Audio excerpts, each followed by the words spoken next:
Okay, so we're finished with the first three of our forms. Now we're ready to go to the cone. The cone is curved too, like the sphere was, but it curves differently. The light source is hitting this whole edge from the apex down to the ellipse at the bottom.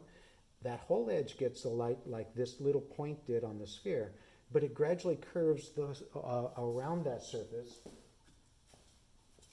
It curves around that surface, so it's going to be light all up and down here, and gradually it curves this way and gets darker from here to here than it was here to here, and it's even darker from here to here than it was here. So it's a gradual change, kind of like fanning out this way, but it doesn't have hard edges as it fans out.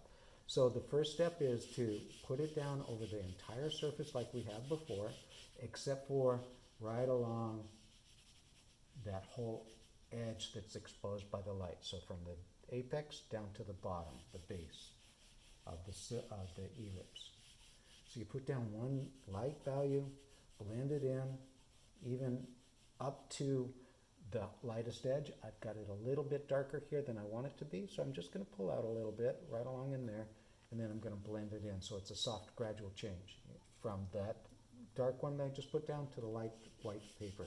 I put another application of charcoal from top to bottom and let it fan out from that point. And I'm putting a little bit, I didn't go all the way on top of my first charcoal application, so I'm not adding more to it.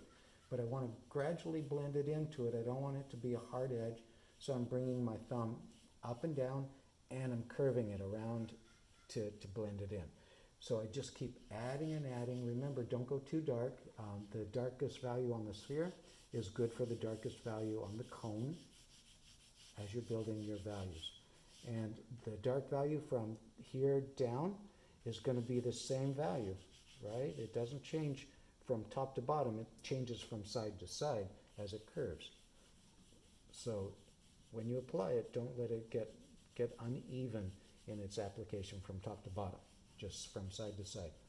So I want to make sure it's a gradual change once again.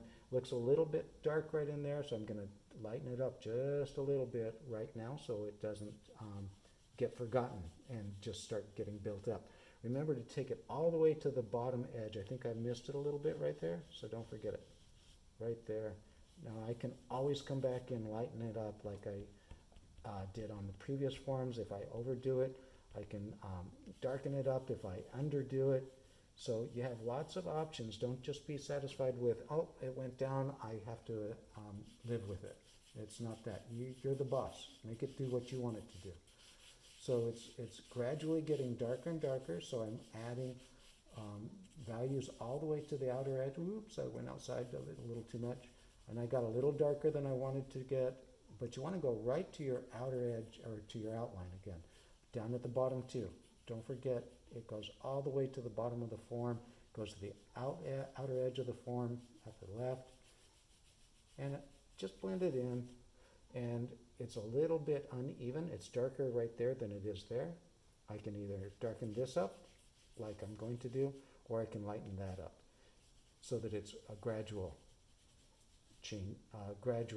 change this way, not this way. And then I don't want to get too dark, but I want to put on one more value that's right at the outer edge here, blend it in so it looks like it's getting a little less light. I went too dark. It's a little bit splotchy right there.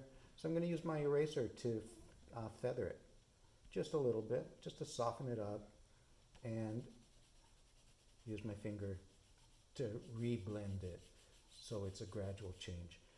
So it's going to take a little bit more time. I'll show you what it looks like when I'm done.